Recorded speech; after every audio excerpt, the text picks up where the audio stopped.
এই প্রচণ্ড গরমে ঠান্ডা ডেজার্ট ছাড়া কিছুই ভালো লাগে না। তাই আজকে আর একটা সহজ করে ডেজার্টের রেসিপি শেয়ার করেছি, যে কেউ বানাতে পারবেন হাতের কাছে থাকা উপকরণ দিয়ে। একটা প্যানে আমি এখানে নিয়েছি 2 কাপ পানি। এখন এখানে দিয়ে দিচ্ছি 1/2 কাপ ট্যাঙ্ক। আপনি যে কোনো ব্র্যান্ডেরটা নিতে পারেন। সাথে 1/3 কাপ চিনি দিয়ে দিচ্ছি, আর দিয়ে দিচ্ছি 2 চা চামচ আগার আগার পাউডার। সব কিছু একসাথে করে মিশিয়ে নিচ্ছি। আর আমি আজকে এখানে অরেঞ্জ ফ্লেভারের ট্যাঙ্ক নিয়েছি, কালারটা অরেঞ্জ হয়েছে। ভালো করে নেড়ে চেড়ে মিশিয়ে চুলাটাকে ধরিয়ে দিলাম, আর মাঝারি আঁচে জাল করে যাচ্ছি। আগার আগার পাউডারটা খুব ভালো করে মিশে গেছে।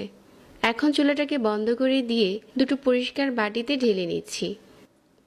এখন এটা আমি ঠান্ডা করতে দিয়ে দিব 30 মিনিটের জন্য। ফ্যানের বাতাসে রেখে দিলেই কিন্তু এটা ঠান্ডা হয়ে যাবে। ততক্ষণে আমরা একটা হোমমেড ক্রিম বানিয়ে নিচ্ছি। ক্রিম তো বাইরে থেকে চড়া দামে কিনতে হয়। 1/2 কাপ নিয়ে নিচ্ছি গুঁড়া দুধ, আর সাথে 1 টেবিল চামচ দিয়ে দিলাম কর্নফ্লাওয়ার। 2 কাপ নিয়ে নিচ্ছি তরল দুধ। একটা হ্যান্ড মিক্সার দিয়ে ভালো করে মিশিয়ে নিতে হবে, যাতে তরল দুধটার সাথে গুঁড়ো দুধটা খুব ভালো করে মিশে যায়। এখন চুলা জ্বালিয়ে দিয়ে মিডিয়াম আঁচে জাল করতে হবে, যতক্ষণ এই মিশ্রণটা কিছুটা ঘন হয়ে আসছে।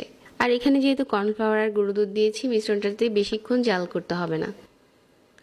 এখন এখানে মিষ্টি করার জন্য দিয়ে দিচ্ছি 1/3 কাপ কনডেন্স মিল্ক। এটা যার যার পছন্দ অনুযায়ী কম বেশি করে দিতে পারেন, আবার চাইলে এটা স্কিপ করে এখানে চিনিও অ্যাড করে দিতে পারেন। চুলা থেকে নামিয়ে নিয়েছি এই মিশ্রণটা, আর ঠান্ডা করতে দিয়ে দিচ্ছি। ঠান্ডা হওয়ার পর কিন্তু এটা আরও বেশি ঘন হয়ে যাবে। অরেঞ্জ ফ্লেভারের যেই জেলুগুলো জমাতে দিয়েছিলাম, এগুলো এখন কিউব করে কেটে নিচ্ছি। আপনার পছন্দ মতো যে কোনোভাবে কেটে নিতে পারেন। একটা বাটি আমি কিউব করে কেটে নিয়েছি, আরেকটা বাটি আমি একটু ডিফারেন্ট করে কাটছি। ছোট এরকম নারকেল কোড়ানো দিয়ে এরকম করে উপরটাতে টেনে নিয়েছি। আর এখানে নিয়েছি একটা কচি নারকেল। এই ডেজার্টে এই নারকেলটা দিতে ভুলবেন না। একটা কচি নারকেল এভাবে করে কুড়িয়ে নিতে হবে। নারকেলটা কুড়োনো হয়ে গেছে, আর ডেজার্টটা পরিবেশন করার জন্য আমার সবগুলো উপকরণ রেডি। যে ক্রিমটা আগে থেকে বানিয়ে রেখেছিলাম, এটা কিন্তু ঠান্ডা হওয়ার পরে দেখেন কতটা ঘন হয়েছে। এই ডেজার্ট বানাতে আপনাকে বাইরে থেকে আর হেভি ক্রিম কিনে আনতে হবে না। একটা ঘন ক্রিম হয়ে গেছে। এখন এখানে বাকি উপকরণগুলো দিয়ে দিচ্ছি। যে অরেঞ্জ জেলুগুলো বানিয়ে রেখেছিলাম, প্রথমে এগুলো দিয়ে দিচ্ছি, আর দিয়ে দিচ্ছি ফ্রেশ কোরানো নারকেল। এখন শুধু মিশিয়ে যাচ্ছি। আর মেশানোর পর এটা যদি আপনি নর্মাল ফ্রিজে রেখে পরিবেশন করেন আর উপরে কিছু বরফের টুকরো দিয়ে দেন, খেতে কিন্তু অসাধারণ লাগবে।